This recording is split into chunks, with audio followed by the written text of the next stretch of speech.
I am defining a student, sir. I will, let me carry on. Sir, so I said, sir, ये जो student होता है, इसका लक्ष्य क्या होता है? तो उसने मुझे बोला, स्टूडेंट का लक्ष्य होता है कि वो सच्चाई के पीछे दौड़ता रहता है। उसके लिए सच्चाई मीठी होती है। Truth is sweet. Like Gandhiji said, the windows of his house are open to all winds. Then I said, what about the idiot? And she said,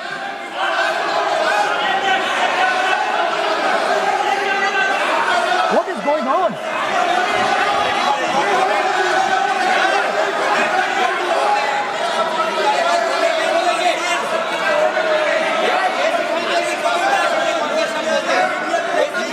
Okay, sir. So she said, so I said, what about?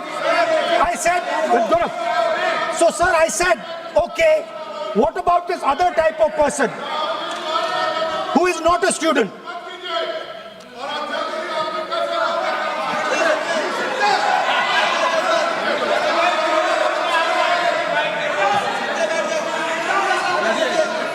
So she said,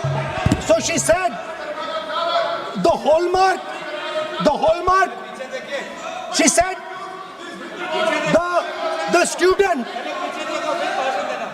she says the student wears the truth on his or her chest. Proudly, it's written here. And I said, what about the other type? She says the other type requires an image. It requires an image, and as that image is not true, because the idiot is trying to pretend that he is God. I'm not talking about that. As it is not true, and the idiot is trying to pretend he's God, he has to create this massive image. Then I asked a question, sir. मैं सोचा कि यार ये, sorry sir, मैं सोचा कि ये student है और फिर ये इडियट भी है, तो मैंने उससे पूछा, एक बात बताओ, ये तीसरी कैटेगरी कहां जाती है? ये तीसरी कैटेगरी कहां जाती है? उसने कहा, कौन सी तीसरी कैटेगरी? मैंने कहा, अंधभक्त। इसको कहां डाला जाए? She says to me, अंधभक्त is a person who is absolutely convinced that another idiot is God. So these are the three categories: student, idiot, and अंधभक्त who follows the idiot. सबसे पहले मैं नीट के स्टूडेंट्स को कुछ कहना चाहूंगा। आपका गुस्सा जस्टिफाइड है, आपकी पेन रियल है, और आपको एग्जामिनेशन सिस्टम से जो कंप्लेंट है वो कंप्लेंट भी जेन्युइन है।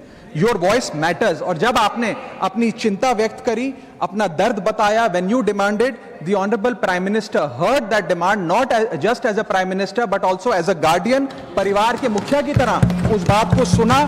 Students demanded, government acted, historic decisions taken, systems changed. Sir, जब एक स्टूडेंट नीट जैसे पब्लिक एग्जाम की प्रिपरेशन करता है, तब वो अकेला तैयारी नहीं करता, उसका पूरा परिवार प्रिपरेशन करता है। माँ अपनी छोटी छोटी जरूरतें रोक देती है, घर का बजट कम करती है, पिता फैमिली की सेविंग्स को कोचिंग फीस, रेंट और टेस्ट सीरीज पे खर्च करता है, फैमिलीज को लोन तक लेना पड़ता है, और स्टूडेंट खुद कोटा, जयपुर, चंडीगढ़, दिल्ली, पटना जैसे शहरों में जाकर घर से दूर रहता है, दिन में 18-18 घंटे पढ़ता है, रात 2 बजे तक पढ़ाई करता है और फिर अलार्म लगाकर सुबह 5 बजे क्लासेस के लिए उठ जाता है। परिवार से दूर, कोई सोशल लाइफ नहीं, कोई त्योहार फेस्टिवल नहीं, सोशल मीडिया, फ्रेंड से दूर, और अपनी स्लीप और अपनी हेल्थ से भी कॉम्प्रोमाइज करता है, क्योंकि उसे पता है कि जब वो पेपर लिखेगा तो सिर्फ पेपर नहीं, अपनी फैमिली के लिए एक बेटर फ्यूचर लिखने जा रहा है। और फिर एक दिन एग्जाम की तारीख पर उसे पता लगता है कि 3 साल साल से वो जिस पेपर की तैयारी कर रहा था, वो पेपर किसी ने पहले ही पैसे देकर हासिल कर लिया, पेपर लीक हो गया। और इस समय सर सिर्फ पेपर लीक नहीं होता, उस स्टूडेंट का मेहनत, उसकी ड्रीम्स, उसकी सेल्फ बिलीफ, उसका ट्रस्ट, उसकी एस्पिरेशंस, ये सब लीक होती हैं और उसकी मेंटल और फिजिकल हेल्थ पे असर पड़ता है। I understand that pain sir, because मैं खुद भारत के अभी कुछ साल पहले ही भारत के एक पब्लिक एग्जामिनेशन सिस्टम का स्टूडेंट रहा, चार्टर्ड अकाउंटेंसी का। And sir, because I have spent enough time in this house critiquing the government, I have earned the right to say my next sentence with full conviction and sincerity कि जब बात students की आई, when it came to our students and the youth of India, the government heard, the government actioned and the government delivered. Students का feedback लिया, students की demands को honour किया और ये डेमोन्स्ट्रेट किया कि सरकार स्टूडेंट्स के साथ खड़ी है। जिस उम्मीद के साथ स्टूडेंट्स ने अपनी मांग प्राइम मिनिस्टर साहब के सामने रखी, उस चिंता को, उस दर्द को समझते हुए तमाम एक्शन लिए गए, तमाम स्टेप्स लिए गए, जैसे कि शॉर्ट टर्म और long term steps. Number 1, paper leak के बाद इमीडिएटली री एग्जाम कराया गया ताकि साल बर्बाद ना हो। जांच सीबीआई को सौंपी, एसआईटी का गठन हुआ, स्पेशल इन्वेस्टिगेशन टीम, जिसने 13 लोग मेन किंगपिन समेत गिरफ्तार किए। मात्र 75 दिन में, आज से 2 दिन पहले जब 75 दिन पूरे हुए जांच के, चार्जशीट भी फास्ट ट्रैक कोर्ट में दर्ज करा दी गई, जांच को महीनों सालों लटकाया नहीं। 47 नेशनल टेस्टिंग एजेंसी के ऑफिसर्स को शंट आउट किया गया, एजुकेशन सेक्रेटरी का तबादला हुआ, यहां तक कि मॉरल ग्राउंड्स पे हमारे ऑनरेबल होम एजुकेशन मिनिस्टर ने इस्तीफा तक दिया और स्टूडेंट प्रोटेस्टर्स के खिलाफ जो केसेस थे उन्हें विड्रॉ किया गया। बेरीड फैमिलीज जिसके अपने किसी घर के बच्चे को, किसी स्टूडेंट को खो दिया, उसको कॉम्पनसेशन दी जा रही है। एग्जाम सिक्योरिटी प्रोटोकॉल्स को स्ट्रेंथन किया जा रहा है और अगली बार से यह नीट का पेपर ओएमआर शीट से नहीं बल्कि फुल्ली कंप्यूटर बेस्ड टेस्टिंग से कराया जाएगा ताकि remotest chance of paper leak भी एलिमिनेट कर दिया जाए। इसी के साथ साथ सरकार ने एक हाई पावर टास्क फोर्स का गठन किया है जो फर्दर रिफॉर्म्स अंडरटेक करेगी कि भारत के पब्लिक एग्जामिनेशन सिस्टम की इंटेग्रिटी को कैसे प्रिजर्व और प्रोटेक्ट किया जाए। और इसमें इंडिया के मोस्ट अक्लेम्ड एक्सपर्ट्स जैसे कि नंदन नीलकनी साहब को समिति में डाला गया है। इसी के साथ साथ डेटरेंस क्रिएट करने के लिए, अपराधी के मन में खौफ पैदा करने के लिए एक ऐसा कानून लेकर आज सरकार सदन में आई है जिसके पास होने के बाद कोई अपराधी सपने में भी यदि पेपर लीक करने का सोचेगा तो उसकी रूह कांप जाएगी। पहली चीज, पेपर लीक को एक इंडिविजुअल द्वारा किया गया क्राइम नहीं बल्कि एक ऑर्गेनाइज्ड सिंडिकेट नेटवर्क द्वारा किए गए क्राइम के तौर पे ट्रीट किया जाएगा, जिसमें इनसाइडर हो, कोचिंग माफिया हो, लॉजिस्टिक वेंडर हो, प्रिंटिंग प्रेस हो, सॉल्वर गैंग हो, एग्जाम ऑफिशियल्स हो, सब पर कार्रवाई होगी। सबको दोषी करार देने के बाद, गिल्टी करार देने के बाद 10 साल तक की जेल होगी और 10 करोड़ रुपए तक का जुर्माना लिया जाएगा। सारे ऑफेंसेस को cognizable, non bailable, non compoundable बनाया गया। एक स्पेशल टास्क फोर्स का गठन किया गया कि अब कभी भी यदि पेपर लीक की संभावना भी उत्पन्न होती है तो यह स्पेशल टास्क फोर्स जांच करेगी और यह इन्वेस्टिगेशन सालों साल नहीं लटकाई जाएगी।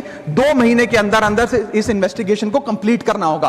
और इसी के साथ साथ फास्ट ट्रैक कोर्ट्स का गठन किया जो यह इंश्योर करेंगे कि इसमें स्पीडी ट्रायल हो, डे टू डे ट्रायल हो, स्पेशल पब्लिक प्रोसिक्यूटर होगा, 3 महीने में पनिशमेंट सुनाई जाएगी। सर मैं बता दूं, हमारे देश में fast track courts heinous crimes के लिए बने हैं, जैसे कि क्राइम्स अगेंस्ट वुमेन, रेप और पॉस्को जैसे अपराध के लिए। आज हमने पेपर लीक को उस हिनियस क्राइम्स की कैटेगरी में ला खड़ा किया है सर। इसी के साथ साथ सर, इंस्टीट्यूशनल और systematic reforms will demonstrate zero tolerance towards paper leak और इससे भारत की इंडियन पब्लिक एग्जामिनेशन सिस्टम की इंटेग्रिटी को हम प्रिजर्व और प्रोटेक्ट कर पाएंगे। ये सब इसलिए हुआ because sir there is nothing more important than the students and their future. Sir their voices mattered, their voices were heard and systematic and systemic changes have been brought in. उनकी आवाज को, students की आवाज को कोई political challenge नहीं बल्कि एक परिवार की भीतर की चिंता की तरह समझकर, जैसे घर के बच्चे घर के बड़े से अपनी चिंता व्यक्त करते हैं, दर्द व्यक्त करते हैं, डिमांड्स रखते हैं, ठीक वैसे ही सरकार ने